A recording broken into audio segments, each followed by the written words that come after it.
Good morning, everybody. Let's try that again. Good morning. Good morning. There we go, better. All right, here we go. So, if you didn't read the preamble to this, in this session I'm going to give you an overview of some of the better-known unsolved crypto mysteries. If you're interested in crypto but don't really know where to start, this is a really good place. Really, really good. So, about me. I grew up in Scotland. You may be able to tell from the accent. That comes and goes, I know. I left a career in HR to go to uni in my 20s and study computer security, digital forensics, and ethical hacking. And last year, I moved to Portland, Oregon. So I'm still quite new to America, or the colonies, as we call you back home. And I just finished up doing some security work with a utilities company, and currently I'm working with Intel doing security evaluations of open source projects, which they use in their open source division. I'm involved in a few groups. I work with Infosec Unlocked, Open Sourcing Mental Health, the Django Code of Conduct Committee, Security Without Borders, and, as if that's not enough, I help run the Siegel conference up in Seattle, which is a great conference. You should totally go. I also speak at conferences about security, education, diversity, and the HR problems of the open source world.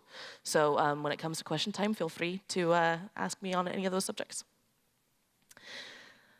As for today, just so we're all on the same page, I'm going to talk a little bit about what crypto is. And then we're going to look at a serial killer, buried treasure, and an unreadable book, and what they have in common before looking quickly at some of the open source tools created to examine and uncover some of these mysteries. So when I was researching this talk, one of the things that I found was that there was a lot of confusion surrounding cryptography, cryptology, and cryptoanalysis. There's a lot of different thoughts on how these words are defined and how they interconnect. Some people think that they're all interchangeable. They all mean the same thing. Some break them up into the history, the statistics, and linguistics behind crypto. For the purposes of this talk, I'm going to use the following definition as per the book Modern Cryptoanalysis by Christopher Swinson. Cryptography is encrypting and decoding code. Cryptoanalysis is breaking that code. And cryptology is the study of both. And then, for the sake of clarity, I'm going to throw up some definitions here for those among us who are new to the topic, and I hope that's the majority of you, because this is not like a deep dive or anything, don't be afraid. So we've got plain text, ciphertext, encryption, decryption, and cipher. Hopefully that's all pretty clear. Now, on to our first mystery, the Zodiac Killer. The Zodiac Killer was active in Northern California from the late 60s to the early 70s. They claimed to have taken the lives of 37 victims, but only 7 were ever confirmed, and 2 of those survived their encounter with the Zodiac Killer. Now, there were a lot of suspects. There was never enough evidence to actually bring a case against anybody. What makes this case interesting to cryptology is that this particular serial killer would send letters to local newspapers for publication to taunt the police. And these messages included ciphertext, only one of which was ever solved. Now, papers normally wouldn't publish this. It's kind of bad form. But the Zodiac Killer actually included plaintext messages threatening to commit additional crimes, like blowing up a school bus full of children, if they didn't actually publish them. So, in conjunction with the police, it was decided to go ahead and do this. Now, one of the really interesting things is that none of the ciphertexts we're about to look at use the same cipher, which is what makes it so difficult to actually decipher them.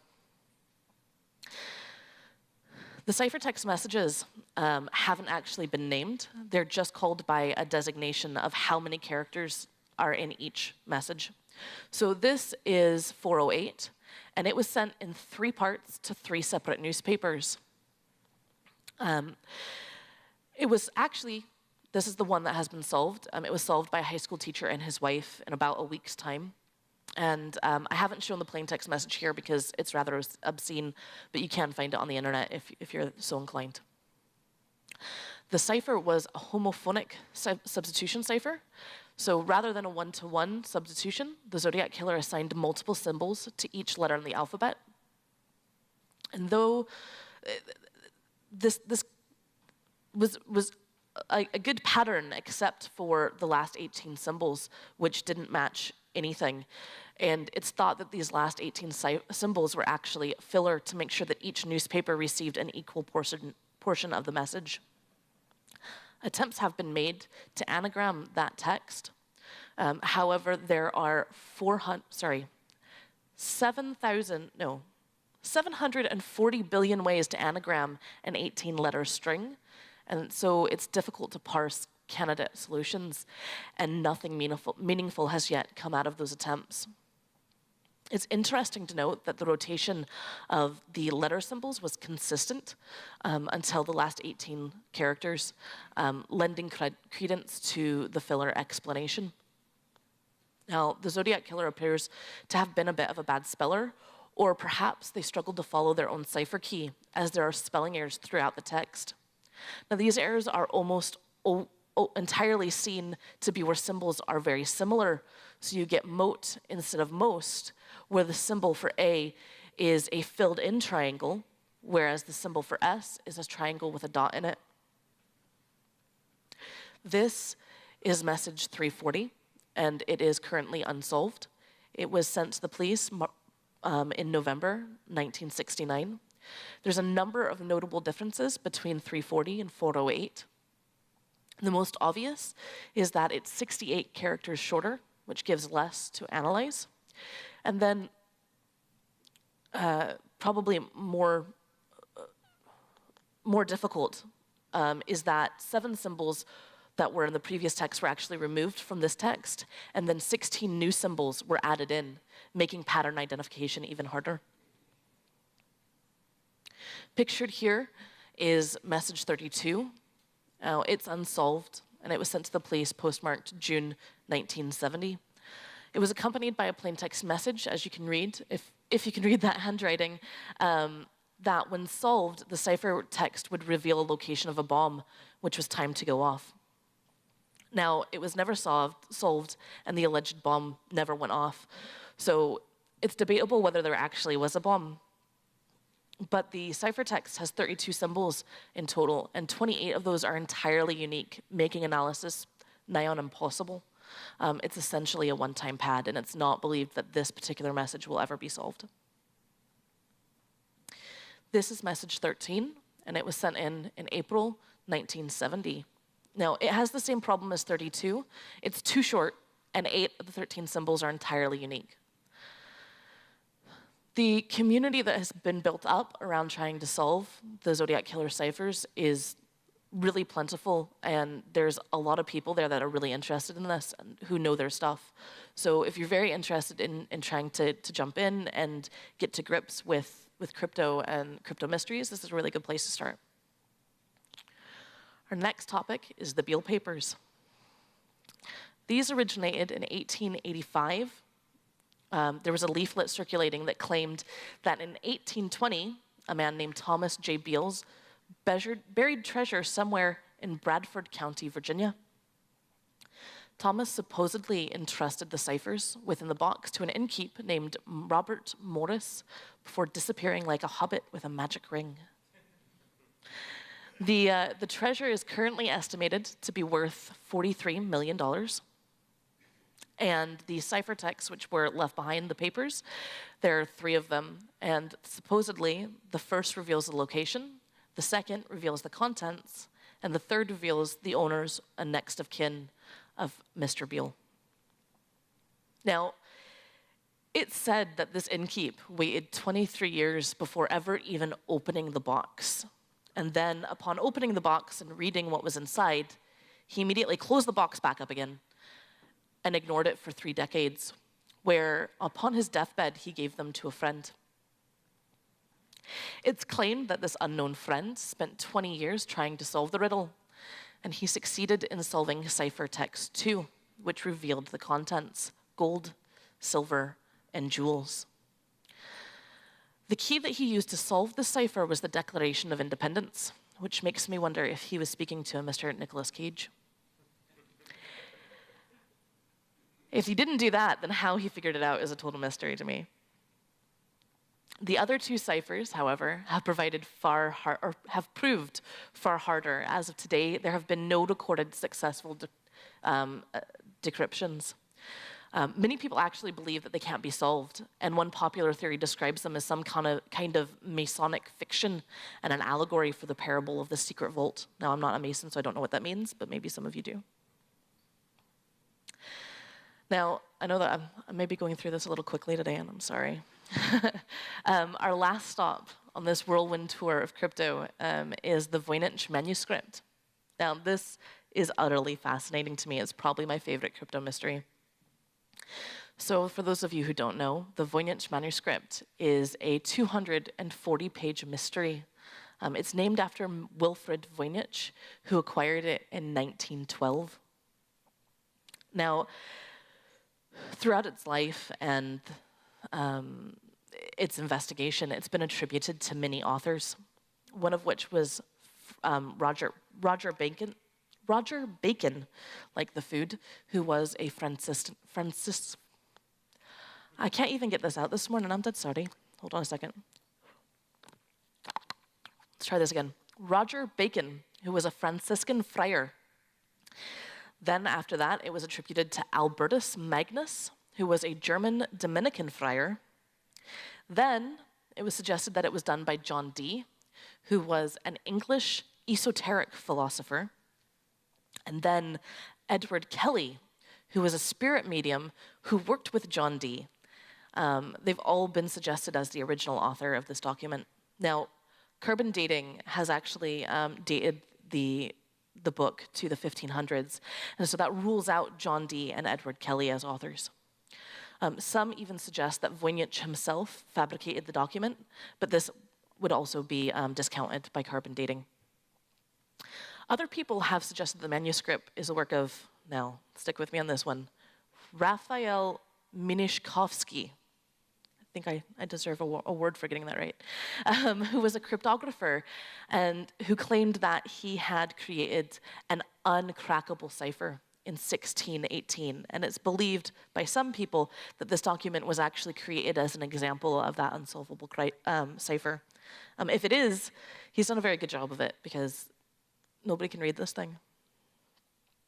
There are a lot of theories on the origin of this document, and some are more outlandish than others. I'm not going to cover them all here, but yeah, there's some interesting stuff out there. So when looking at the document and trying to figure out what it says and what it means, illustrations may actually provide a hint of the origin. One picture shown here depicts a castle with swallowtail crenellations. And that's the part of the castle that archers would stand behind when defending the castle. Now, these particular style were common to Verona in Italy at the time. So it may be that that's a hint as to its origin, but analysis of all of the images within the document are still to be carried out. The language of this book is the next part of this mystery. Dubbed Voynichese, this text is an unknown script, which is over 170,000 characters long. So that's a lot of material to work with. There are 20 to 25 distinct symbols, and it runs left to right with no obvious punctuation. There are no error corrections throughout the entire book, and the flow of the writing is smooth, which gives the impression that the text is not encoded, but written as the author was just coming out with a train of thought. And it appears to follow language conventions. Certain symbols must appear in each word, like vowels, and then there are other characters that appear in particular instances, reminiscent of the English rule I before E except after C. And there are almost no words with less than 10 characters, which is interesting. There are a lot of theories about this. The letter-based cipher theory holds that the manuscript is meaningful in some language, but that it's been intentionally hidden using letter mapping to potentially nonsense character representation. Problems with this theory include the letter distribution not resembling any known language. The Codebook cipher theory suggests that the words in the document are to be referenced against a codebook. However, this kind of cipher is normally only used for short messages due to its awkward nature. I mean, if you have a code book, then the person who's writing the code and the person who's reading the code have to have an identical book, and these have to be kept update to each other. Another theory claims that the text is meaningless and contains details hidden with hidden meaning. For example, the message is really the second letter of every fourth word, but trying to pick out and find a solution that would fit this type of cipher would be like finding a needle in a haystack. The natural language theory surmises that the text represents a little-known natural spoken language written in an invented alphabet with where tonal patterns are important. This suggests that it could be the work of a missionary trying to make sense of a new language. The main argument for this is that the statistical properties of the text are roughly consistent with Chinese or Vietnamese.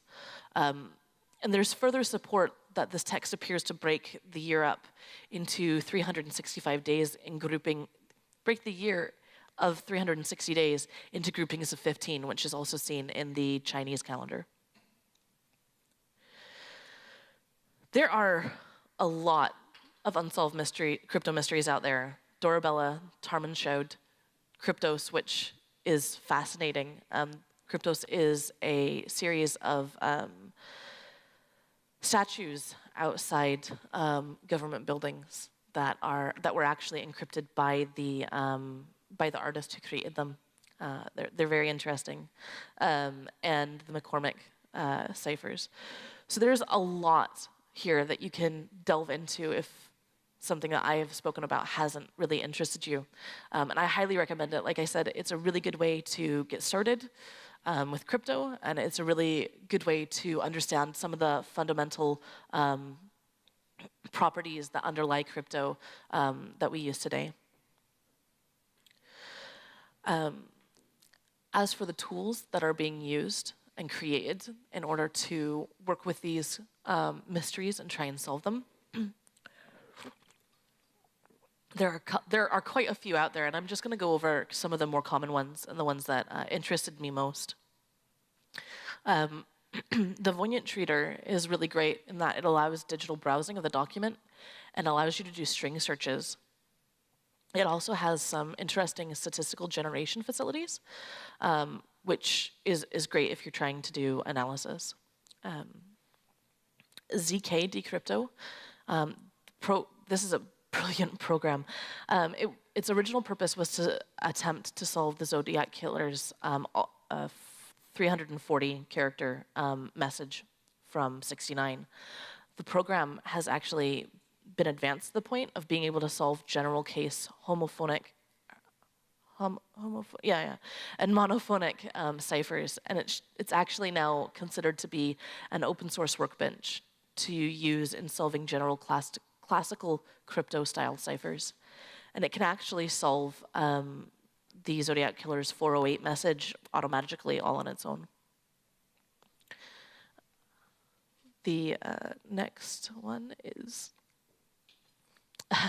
Cryptoscope, which is a tool for computing statistics and searching for patterns in substitution ciphertexts.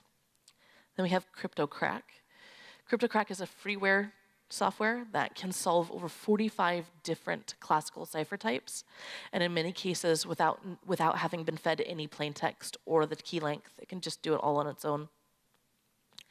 And then there's Seraphs, which maybe isn't as much of interest, but it might be to you D&D GMs out there who want to provide an interesting document to your players, as it procedurally generates mysterious codex for personal use. So I know that I've been a little quick this morning, but I suspect that we're all not really wide awake yet, and we're not ready for a full-length talk. So that's what I have to say this morning. I really appreciate all of you being awake and here to listen. If you'd like, I would be happy to take some questions. Yes.